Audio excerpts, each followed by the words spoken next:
Welcome to the American Regulars Podcast. This is episode number 27. I am JD Walter, your host, as always. Follow me on Twitter at reg_American1. Now you can also follow me on YouTube. I've got a YouTube channel up, American Regulars, or American Regulars Podcast. Search it. You'll see me. Like and subscribe. Tell all your friends. Right now, there's still no video. It'll just be kind of the placeholder image of American Regulars Podcast. But if you want to listen to the audio there, makes it easier for you to skip around or whatever, go do that. Also, if you need to get a hold of me, you can either message me on Twitter or get a hold of me by email at americanregularspodcast@gmail.com. All right. Last week I said I might not be able to get in a podcast, and then I thought I would. Turns out, I'm not out of town. I said I was going to be out of town. I'm not out of town. Stuff came up, had to stay. And so the good news is I get a podcast. I didn't get to record one in time to put it up later, but I'm recording one tonight. And I waited a little bit longer. I guess we'll get into this first. I waited a little bit longer. I said I'm not going to record until Friday, because I want to see the interview of Kamala Harris and Tim Walz with on CNN, right? Kamala hasn't been doing interviews, hasn't been talking. People are getting a little antsy and they're pantsy. They're like, we ought to, maybe hear from this lady if she's going to be running for president.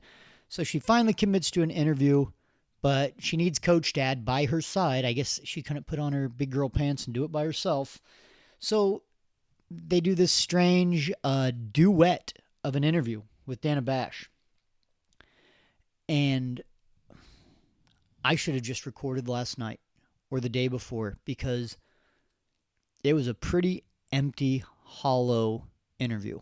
I watched it live or maybe like an hour later. I had it DVR'd and watched the whole thing.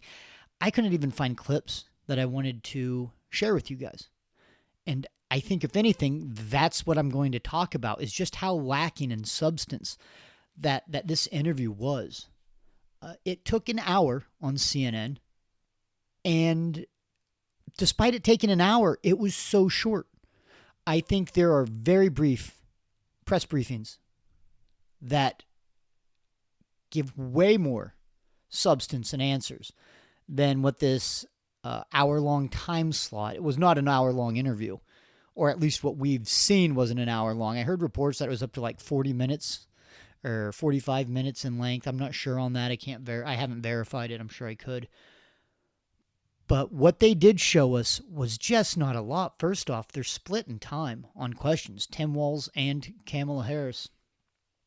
And then there's commercial breaks. And before they get started, I think Anderson Cooper talks, and then Dana Bash talks, and then they ask a couple questions. Commercial break. Then it comes back, and Dana Bash is doing another preface. She prefaces each time they come back from commercial. It doesn't go right into them talking about questions. It's Dana Bash giving a preface each time about what they're talking about, just eating up the clock.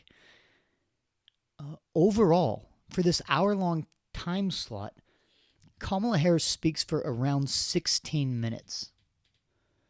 Now, if she stood up there uninterrupted, you could tell us a lot of policy, a lot of platform in 16 minutes if you really got down to brass tacks and were just very direct. But we're talking about politicians. So if you think they were direct and concise and didn't waffle and dodge questions, you'd be wrong. And not only did they dodge them, like, these questions weren't hard. They dodged questions on policy. What are you going to do for the economy? And, well, the economy's good. It was just loafering, just really indirect answers where they, sidestep it and then go into a little diatribe that's vaguely related to it. They talk about inflation at one point, and all she talks about is giving homeowners, first-time homeowners, a tax credit and child tax credit. And I don't even know. I've heard it was a $25,000 first-time home buyer tax credit, and then I heard it was like cash. Those things are different. They would matter. But she never talks about the inflation part. And then half the questions were just of no substance. They were asking Tim Walz about, that had nothing to do with policy, nothing about how the fate of the United States for the next 4 years would be done. They asked Tim Walz about his son Gus and if he was proud of him for crying like that. They asked him about his military service mix-up, which I just don't care. Like, he wanted to say weapon in war or of war. Look, I'm sure he was exaggerating. He's a politician. It's not that big of a deal. But there, that eats up some time. Then they asked Kamala about how Joe Biden, how'd she find out she was going to be running? And she tells some story about cooking bacon for her niece and making a puzzle, like the stuff that just doesn't matter at all. Then they ask her about how she felt about a picture at the DNC where, like, her niece is in the forefront, and is that good for women? Half the questions were not about policy. What do you think about Trump saying now you're black and you used to not be, or whatever? So of the 16 minutes she talked, 8 of the minutes, let's say, perhaps more, because she was way more open about talking about stuff that didn't matter, was just fluff and nonsense and, hey, how are you? It was a very disappointing interview. I think it's what they wanted. They said, hey, we want to talk. We don't want to say anything. And CNN and Dana Bash, in my mind, very much obliged. So, that's it. That's all I have for, not the podcast, but for that segment. It was a very empty, weightless podcast.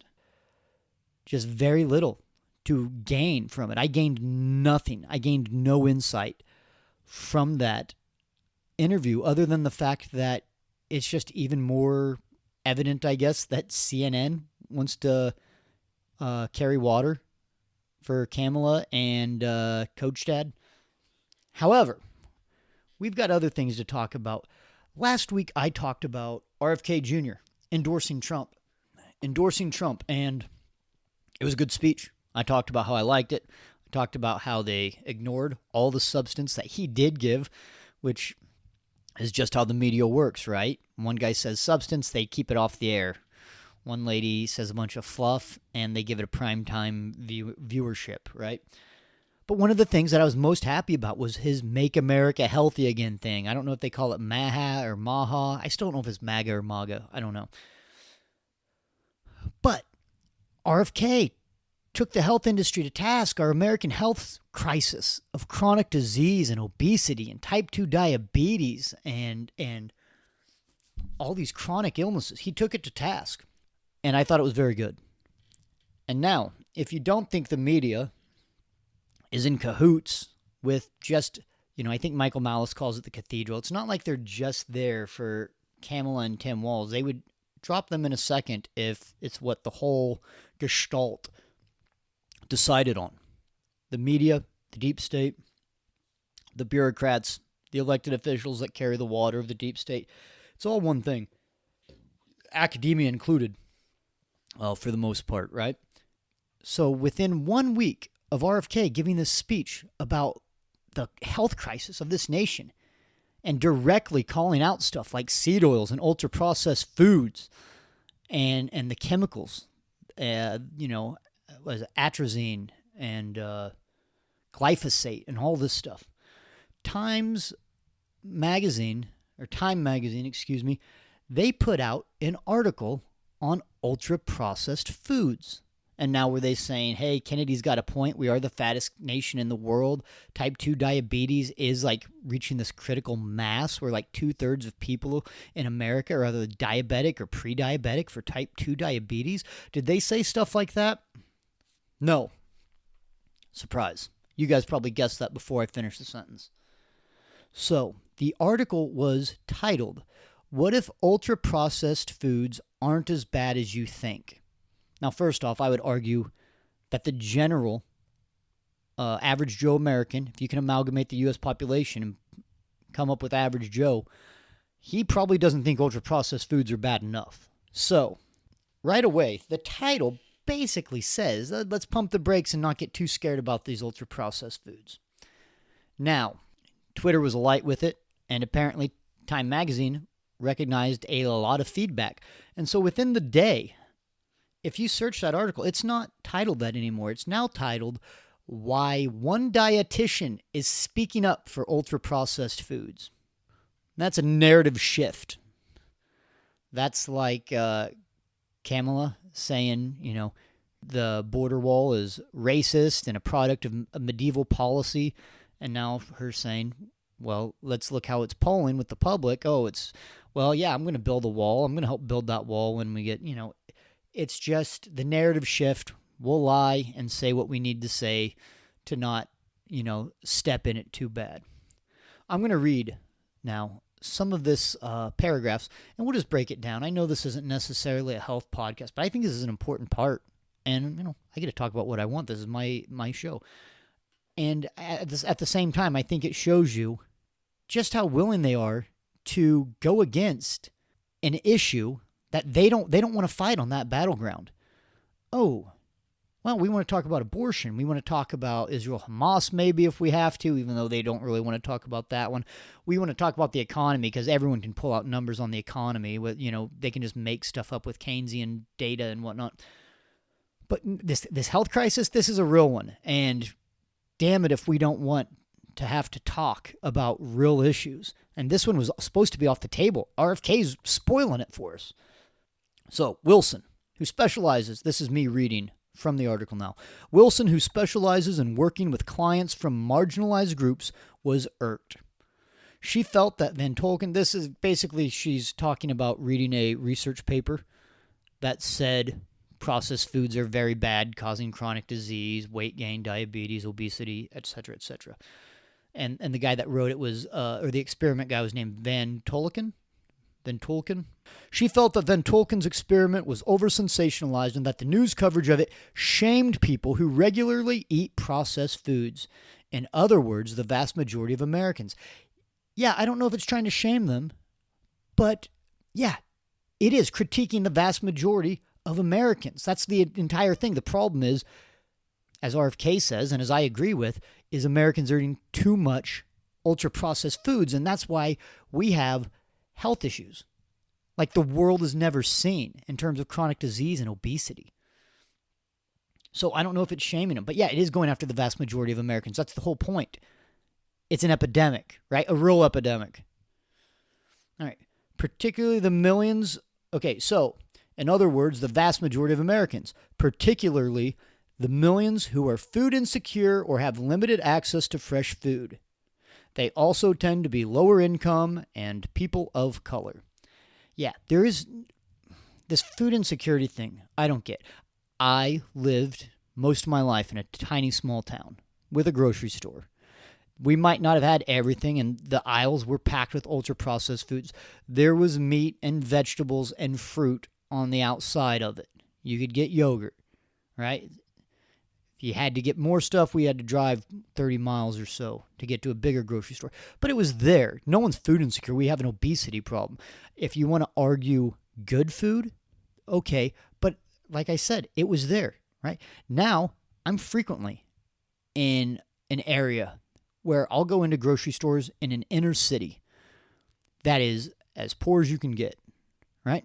And so you go from either a small rural community or the inner city. And guess what the grocery stores have on the outside of the aisles? They've got meat, they've got dairy, they've got vegetables, they've got fruit, nuts. Like, these things are all there. Dried beans, whatever. I'm not telling you exactly if I even agree that all of those are the best thing for you or not. But not ultra-processed foods. There are not ultra-processed foods everywhere. Now, to an extent, yeah, meat's getting more expensive, and this is a direct cause of inflation and bad bureaucratic management and stuff of that nature. I'm not going to argue that ultra-processed food isn't cheaper for people, especially if they are poor. It is cheaper. And I'm not some holy roller that's going to lie to you and says I don't ever eat ultra-processed food. I do. I think I probably do it less than most people, and I certainly try to use better ingredients for my kids and my family. But we limit it. We do limit it consciously. And some stuff you can get fairly cheap. You can still get cheap chicken. You can still get cheap vegetables. Vegetables aren't that really expensive, right? There's plenty of this stuff. So this food insecurity thing, I think is a bit of a red herring. And then the fact is, they want you to know that to be against ultra-processed foods, just know it's usually tending to be lower income and people of color. So you might be, you better check your white privilege before you just agree that we have a chronic disease problem. Which, of course, RFK Jr. is saying, yes, it's hurting the poor the worst. Right? And maybe the answer is going to cost a little bit more on food or something. But he says, like, his argument is that it'll save in healthcare in the long run and that the government could redirect finances. I don't know if that's true or not.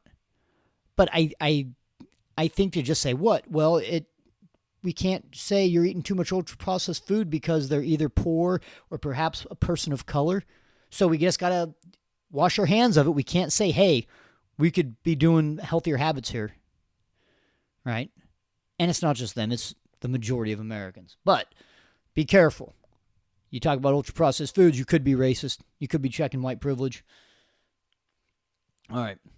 Wilson felt the buzz ignored this food apartheid. Now that is hyperbole.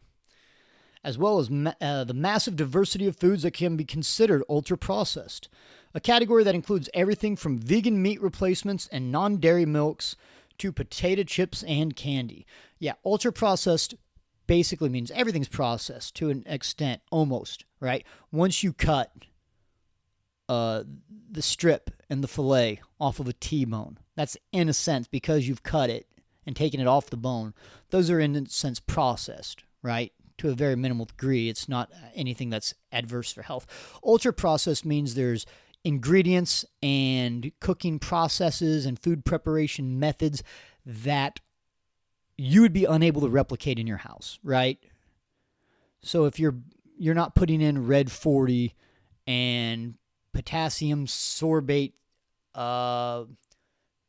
what's the silicone dioxide or whatever else, you're not putting in chemicals, you're not treating it, you're not making vegetable oil at your house, right? You're not heating this stuff up, pressing it out of some seed, making this byproduct with lye or chemicals or whatever the hell they do.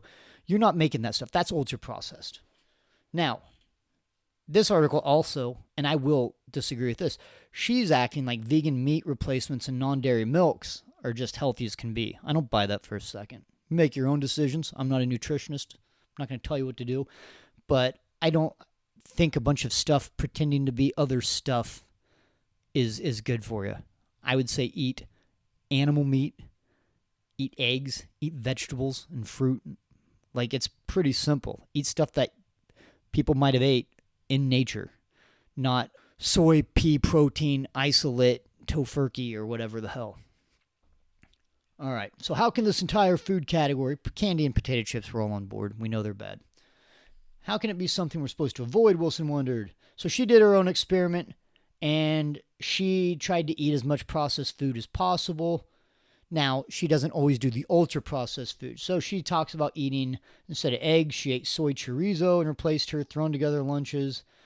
That used to be beans and avocado and hot sauce. I don't think she really ate that. What a terrible meal. With ready-to-eat tamales. She would eat cashew milk yogurt with jam, chicken sausage with veggies and tater tots. Chicken sausage with veggies probably isn't ultra-processed. It's processed. It's processed meat. But she felt better eating an ultra-processed diet than she had before. A change she attributes to taking in more calories by eating full meals instead of haphazard combinations of whole food ingredients. Okay, well, if she was eating too few calories, she's running on a calorie deficit, she could have low energy levels, all right? Avocado and beans does sound like a pretty terrible lunch. However, okay, you're getting enough calories now. You're finally getting enough calories from these ultra-processed foods. Do you think that's America's problem?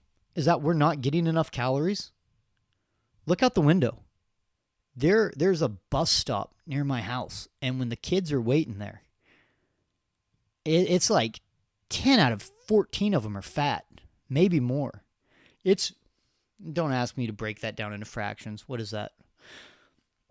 I'm not the guy for that, right? But there's a real obesity problem. The problem is not, hey, we need these ultra-processed foods because people aren't getting enough calories, right? Again, I say this guy's name all the time. I need to get Matthew Lishak on. He talks about the whole processed food thing. was to make food cheaper and have it more calorie dense so we wouldn't fill it in our wallets so bad as the government started debasing the dollar.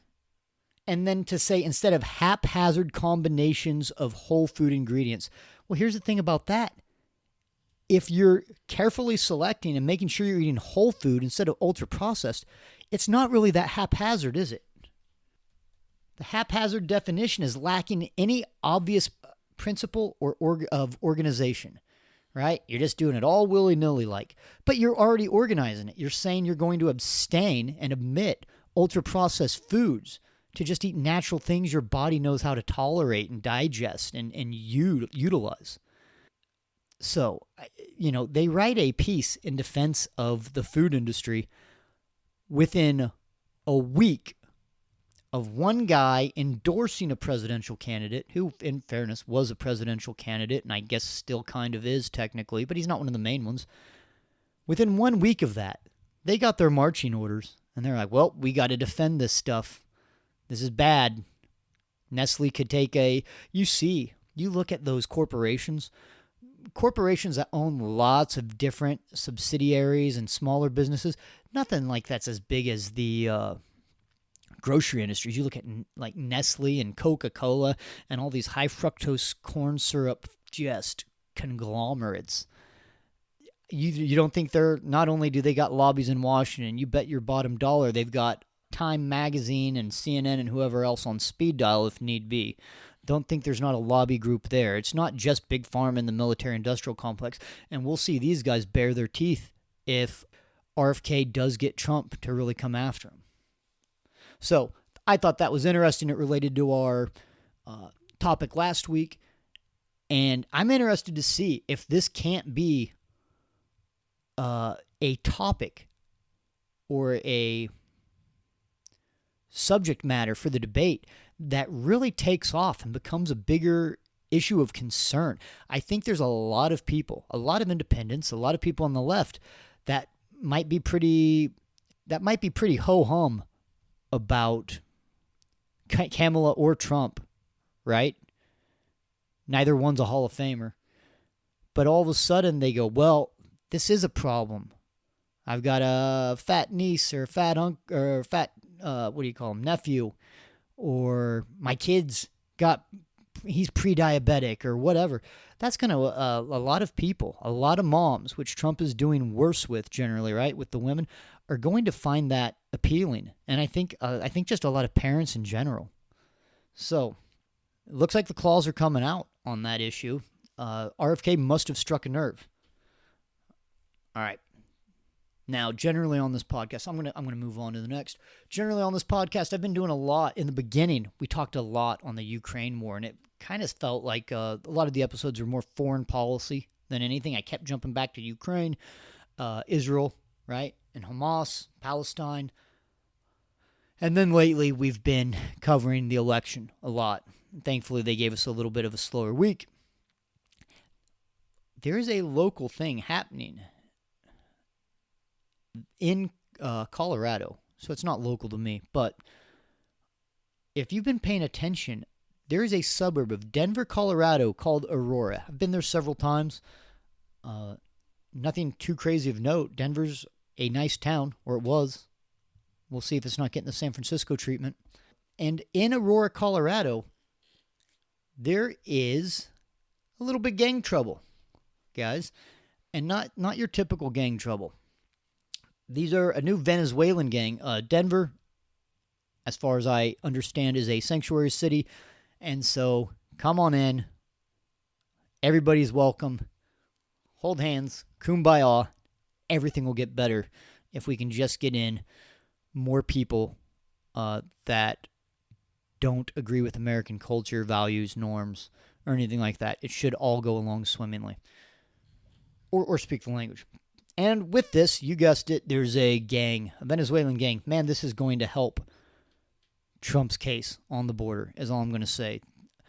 So there's a gang called, and I don't know Spanish, and I don't know the inflections, how the Venezuelans speak it, but Tren de Aragua, not Agua, but Aragua.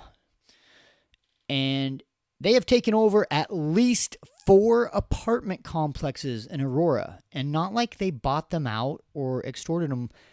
This gang, armed with rifles, handguns, pistols, you name it, have went door to door, evicting people, forcing out the property managers, and basically saying, this is ours now. This is our base now. 4 apartment complexes.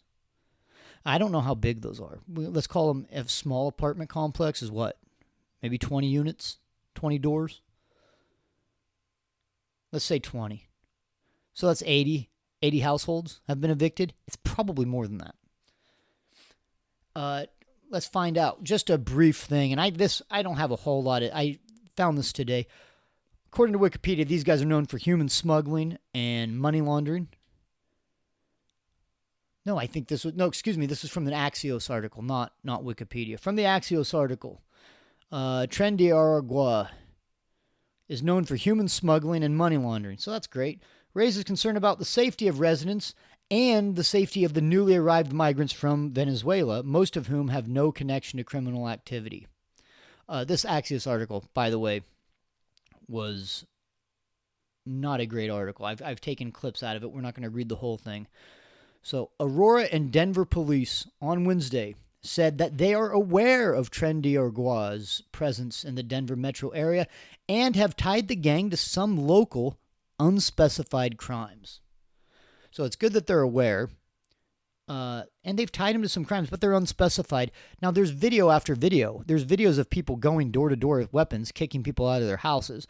There's videos of people in the parking lot saying these guys have guns, they're kicking us out of our houses. Like, it's pretty well documented by the public. And so far, it's good, though.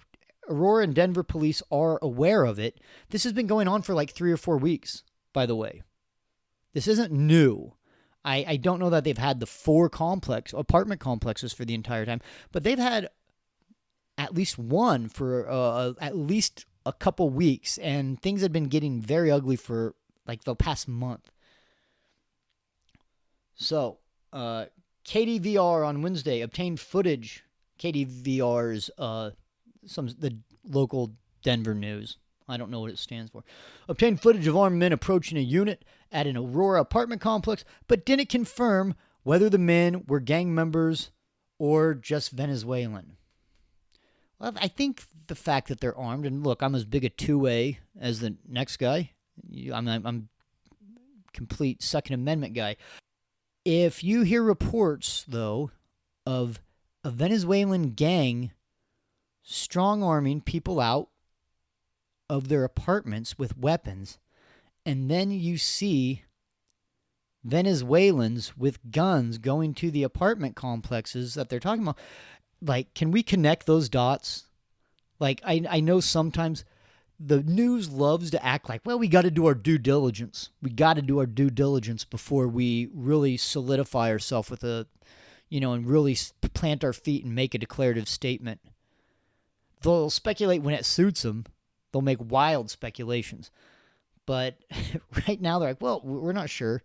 It could have been the Venezuelan refugee Blue Rock Club, right? Who knows? So, not everyone's quiet about it. There's Aurora City Council members, including someone mentioned earlier in the article named Jurinsky, suggested earlier this month that gang activity prompted the closure of the Aspen Grove apartments in northwest Aurora. The city condemned that complex due to health and safety violations. The building's owner told the Sentinel, which I suppose is a Denver newspaper, that unchecked gang activity led to its closure. So they said, hey, we're going to close these apartments down due to health and safety. So what? What are we thinking here? Like roaches, asbestos? That's what it sounds like, right? Because they didn't want to say, we're letting gang members overtake an apartment complex where our citizens live. Just insane. To decide that you're going to say, well, it's health and safety and it's not that big of a deal. And if I've got the video, we're going to listen to the mayors of Aurora and Denver talk about this issue, right? And now let me tell you, so if we're going earlier this month, right? Let's call that 2 weeks. For 2 weeks, people have been displaced from their home by armed foreign gang members known for human trafficking. Okay? This happens in the 90s, and John McClane takes this shit out in a day. Okay? We weren't supposed to be messing around, right? You get Bruce Willis or Kurt Russell or Steven Seagal or whatever, and the whole thing was, back then the movie was, what happens? A cop, right? A cop comes in, or a group of cops comes in, and they save the day. Evidently they're going for a TV series with like 6 seasons now, because this is going on 2 weeks of people displaced from their homes by armed gang members. What was the German guy's name in the first Die Hard? Hans Gruber. Hans Gruber could be in there for 2 weeks now, just fine. And you're going to, what? We're going to back the blue? The thin blue line. I put this in Wikipedia when I heard that they'd been there for 2 weeks, kicking people, families. You don't think some little girl or boy had to walk out of his home to Venezuelan gang members kicking him out of the apartment complex? They make these complexes sound like these mayors are so cold-hearted and dismissive of this. They're forcefully moving people out of their homes.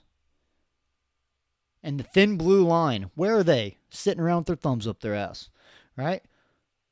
The thin blue line is a term that typically refers to the concept of the police as the line between law and order and chaos in society. Well, it's really damn thin. And permeable, translucent, or ethereal. I don't know what it is, because it sounds like they're not doing their job. I bet you they're still busting kids for drinking beer in an alley.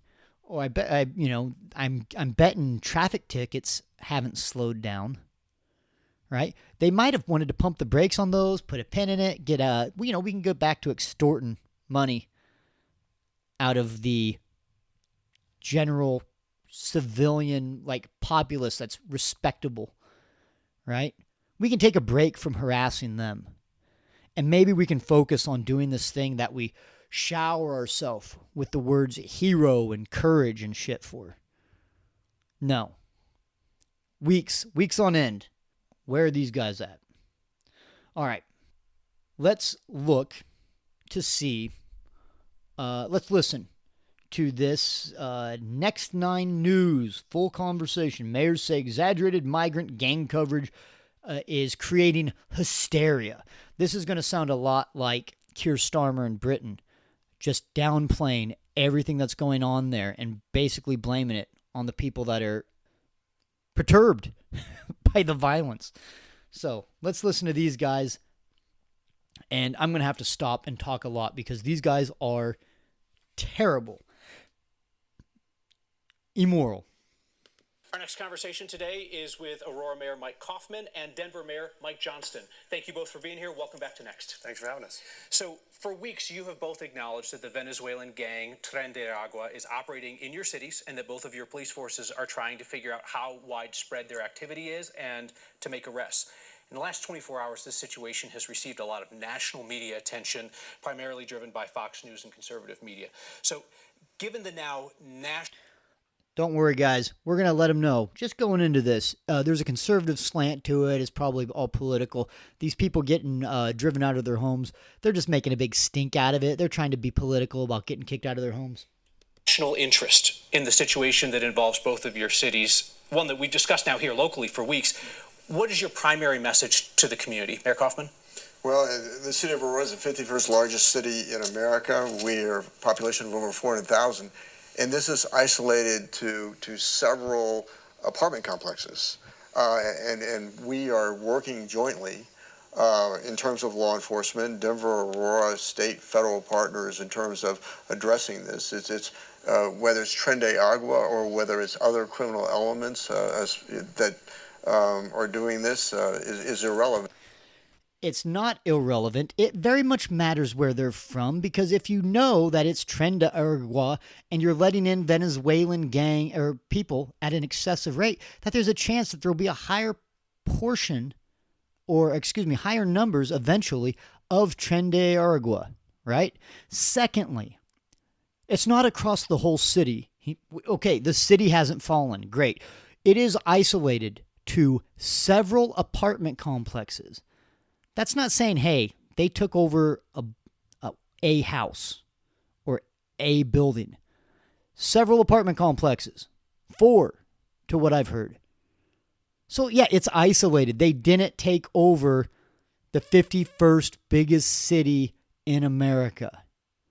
Okay, great victory. Good job. Let's hear how much ass you're kicking in other regards to this problem. The fact is that we are working to get this under control.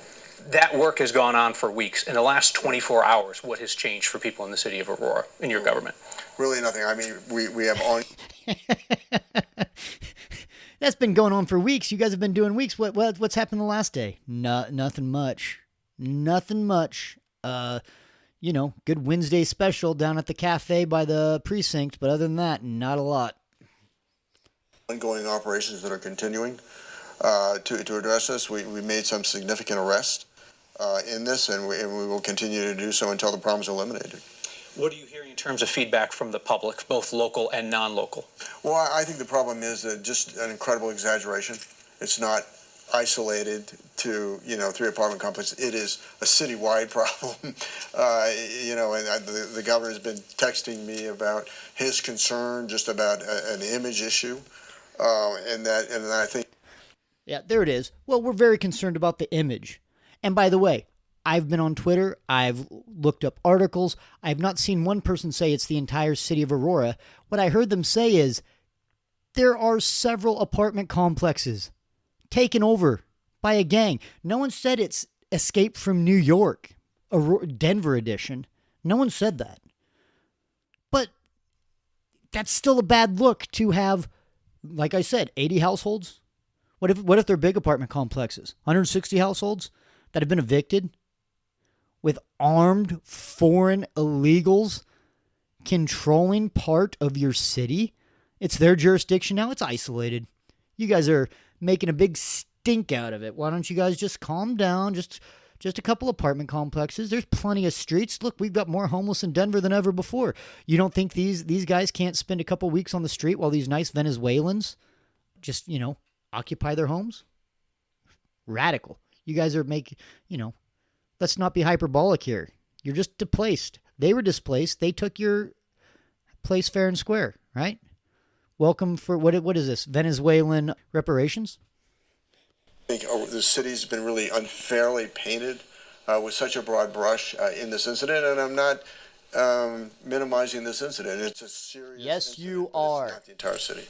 Mayor Johnson, given the public attention now focused on Denver and Aurora, what's your message to the community?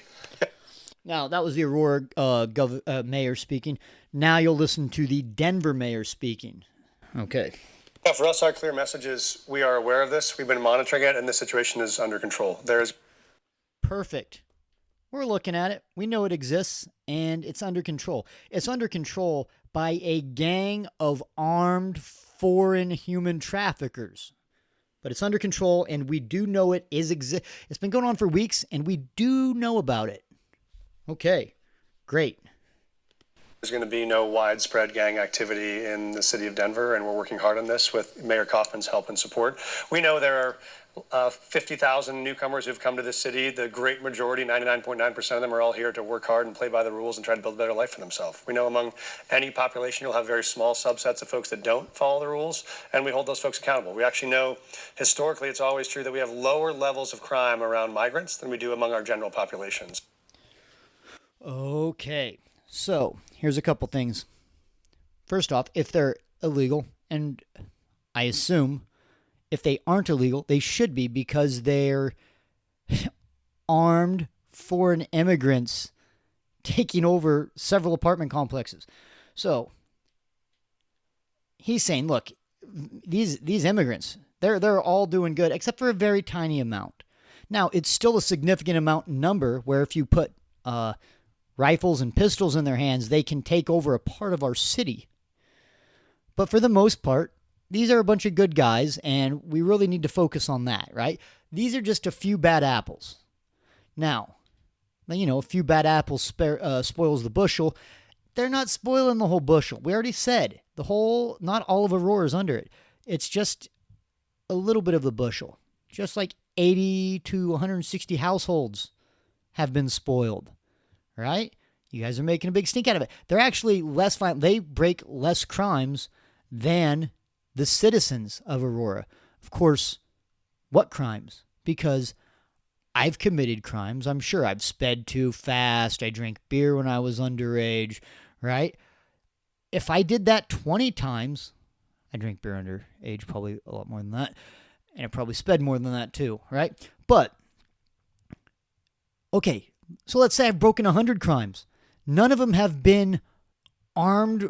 What? It's not even burglary. Conquest? I've never conquested a part of a city, right? I've never brandished a weapon to displace people. So I don't know if this is really an apples to oranges thing. Like, okay, maybe the Aurorans do commit more crimes on average than the displaced 50,000 Venezuelans that have moved to the Denver metropolitan area. Or maybe that's just Aurora. I don't know. Okay, maybe they do commit more crimes. But I've never heard. I know people that live in Aurora. I know people that live in Denver very closely.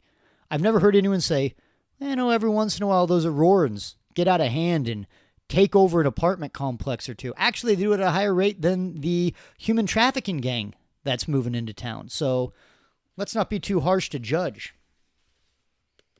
So there's a risk of misperception. Some of this population is more dangerous, causing more trouble. That's just factually not true. But we are aware of it. We have overt and covert operations going every day to intervene. And where we know there are risks, we're going to be aggressive about making arrests, about pressing charges, and if needing, deporting folks. But I think the much bigger risk is that you'll have a perception that all of the newcomers in the city are dangerous, and nothing could be farther from the truth. The biggest risk is that people will be scared that all the Venezuelans are dangerous. No, I would say the biggest risk is that there are armed men. I don't know how many times I'm going to have to say it this episode. This is wild. What reality are these mayors living in? They should never be elected for office again. They shouldn't be hired as a Walmart door greeter. Can you imagine how bad they would be at who to let in as a Walmart door greeter? These guys should never have another job. The amount of lack of ownership to this. We're going to take it aggressively. This has been going on for weeks. Do you need to learn the word aggressive? Like, should we read it for you? This is absolutely insane. The level of gaslighting and how poorly the gaslighting is for them to act like this is no big deal and that they're doing everything. And the main problem is if you start to get a negative perception of Venezuelans, they're great people. Yes. Most of them are. That's true. Mostly peaceful, for sure. 99% of humans, yeah, I would say that's true. But you've got a 1% right now of illegal immigrants. That's a huge damn problem, and they're displacing people from their homes. All right? That is a bigger risk than someone saying, I'm going to be a little bit leery because there's Venezuelans that are pretty bad news. These guys are probably fine. And look, someone sees an old Venezuelan lady going down the street or a Venezuelan kid, they're going to hold the door open. They're going to smile when the kid says something cute or he's playing soccer or whatever it is little Venezuelan kids do. But they might be more skeptical if there's a 16 to 30-year-old Venezuelan with a bandana on their face. Yes. Yep, they will probably harbor some sort of, you can call it racist or whatever. They'll probably harbor a little more hesitancy or fear or skepticism about that individual. I don't think that is the biggest problem. What is that risk then? What is the risk? What is that risk if people get that misperception? Yeah, I think you see that video over and over again and you feel like, oh my gosh, every newcomer to the city must be a part of Tren de Aragua and I should report them or call 911 or call 311 or, heaven forbid, take law into my own hands. That is not needed in any way. We have one of the best trained police forces in the country who knows how to do strategic operations, knows how to do gang prevention. We are on this at every single moment. We have surveillance going all the places we're worried about. We do not need civilians' help. We need folks to keep doing what they're doing, which is being good citizens and good neighbors, and we will deal with the folks that aren't. Mayor Kaufman, you said in your previous you either don't need their help because you're not planning on doing anything, or you don't need their help because you don't want to do anything. The citizens could probably get this done better than the cops at this point. Maybe they're the greatest. Maybe they're the greatest trained police in the nation or among them. Great. You've got them riding the bench. What are they doing? We got them. They were trained at an elite level by the Uvalde Police Department. Don't worry about it. These guys are crack shots. They're going to be on their phone the whole damn time while people are still displaced from their house. But you won't believe how good these guys are, theoretically. We're not going to use them because I don't know why. Because it'd be racist to go in and bust human traffickers. I'm not going to listen anymore. We're running in to a good length of time for this podcast. This is insanity. We're seeing stuff like this in Britain. We're seeing it in Germany. We're seeing it in America where there's immigrants coming in causing chaos, literal chaos. And the primary concern is that the law-abiding, heavily taxed public doesn't get their panties in a bunch and that they don't have any bad thoughts. Like, now, okay, yes, they're taking over some apartment complexes, but what's really important for you is to just be open-minded. And like I said, he goes, we think every single person's a member of Tren de Aragua or whatever. No. They will probably worry about it if they see a gang-age male. But if they see a woman or a kid or an old man, they're not going to care. It's just a lie. And it's not the biggest problem. The biggest problem is that people are kicked out of their house and there's a paramilitary group of foreign nationals that human traffic or are known to human traffic setting up shop. And you don't have the gall or the spine or the decency as mayor to have some sort of action. It's disgusting. It's not even un-American. It's inhuman. What government? Think of the worst government. North Korea, right? Is Iran a boogeyman? Right? Do you think if this happened in Tehran, what do you think is going to happen? They're just going to let him do it? You think Kim Jong-un and like this I'm too polite to defend my citizens shtick? What is that? It's disgusting. It is vile.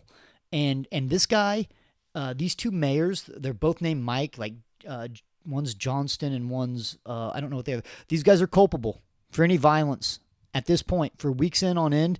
Anyone that suffers from this moving forward, and probably some, in the past already, there's been enough time. You guys are culpable for this stuff. It is disgusting. These guys should never have office again. And it's a sad state of affairs in America. And this probably isn't going to be the last time we'll see it. We need to have the Chinese president, Xi Jinping, needs to fly into Denver so we can get this taken care of. Because that's the only time that these woke city governments will do anything for their people, is if Xi Jinping comes to town. Disgusting. All right. That's my tirade. It's very frustrating to see something where people in these apartment complexes are low income, right? To see these people just having their rights grossly violated. And the only thing the government says that they do, that they're supposed to do, for all the horrible stuff they do, the one thing we're supposed to be assured of is that they protect you or serve you, right? When that time comes. That's why we get taxed to high hell. Nope. Sit on and wait. We got the best trained guys ever, and they are standing by. All right. That's my episode for today. I've had fun. I guess we'll catch you on the next one.